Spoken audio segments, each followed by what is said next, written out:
నాది ప్రేమే కదరా, ఇది నీకు ఎందుకు అర్థం కాదురా?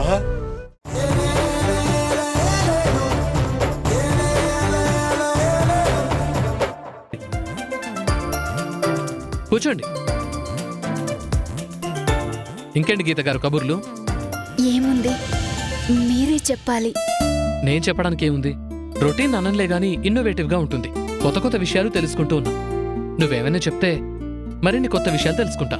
అవునా, నేను ఒక కొత్త విషయం చెబుదామని వచ్చాను. అవునా, చెప్పండి, మరి చెప్పండి. అది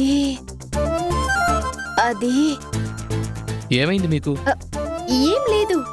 కాదు, ఏదో కొత్త విషయం అంటున్నారు, చెప్పడానికి మళ్ళీ సందేహిస్తున్నారు. అల్లుడు కాఫీ. థ్యాంక్ యూ మావయ్య. తినడానికి ఏమైనా పట్టరమంటావా? ఏమొద్దు మావయ్య. సరే. కాఫీ.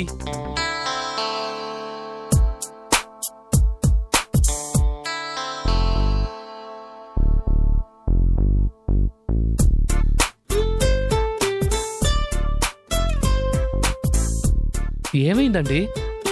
వడదెబ్బ ఏమైనా కొట్టిందా ఏంటి? చెయ్యాల వణుకుతోంది. సరే, కాఫీ వద్దులేండి, ఆగండి. లెమన్ జ్యూసో ఫ్రెష్ ఫ్రూట్ జ్యూసో తెప్పిస్తాను.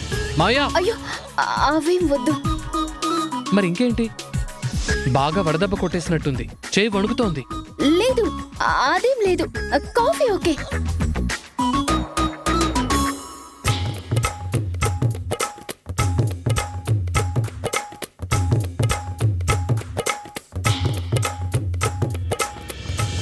ఏంటలా చూస్తున్నారు? మీరేదో విచిత్రంగా కనపడుతుంటేను ఏమైందా అని చూస్తున్నాను. వచ్చిన దగ్గర నుంచి నా మొహం సరిగ్గా చూడట్లేదు, ఏదో కంగారుగా ఉన్నారు. ఏదైనా ప్రాబ్లం అండి? ఆహాహా, అదేం లేదు. ఇందాక ఏదో కొత్త విషయం చెప్తానన్నారు, చెప్పండి మరి. అది ఏం లేదు, ఉత్తినే అలా అన్నాను. ఏమైనా చెప్పాల్సిందుంటే చెప్పండి. అబ్బే, అదేం లేదు.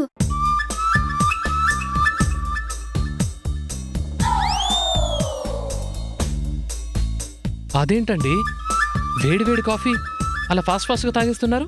వేడిగా ఉందా? నాకేం అనిపించలేదే వేడిగా.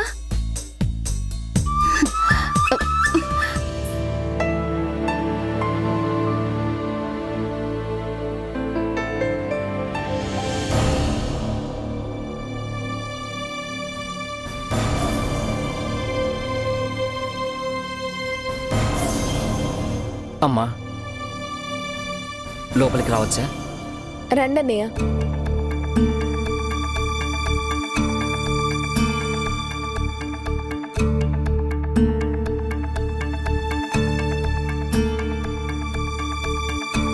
చెప్పండి అన్నయ్య. అన్నయ్యగా ఒక బాధ్యత ఉంది, చనువు ఉంది అన్న ఉద్దేశంతో అడుగుతున్నాను. జరిగిందేదో జరిగిపోయింది, క్షమించేయరాదు. ఏంటన్నయ్య, జరిగిందేదో జరిగిపోయిందా? అదేమన్నా అంత చిన్న విషయం అనుకుంటున్నారా?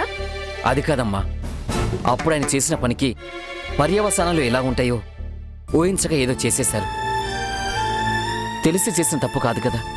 మీరు ఆయన్ని సమర్థించడం తప్పు అని నేను అన్నయ్య. కానీ ఆయన చేసిన తప్పుని సమర్థిస్తున్నారు చూడు, అది మాత్రం చాలా పెద్ద తప్పన్నయ్య.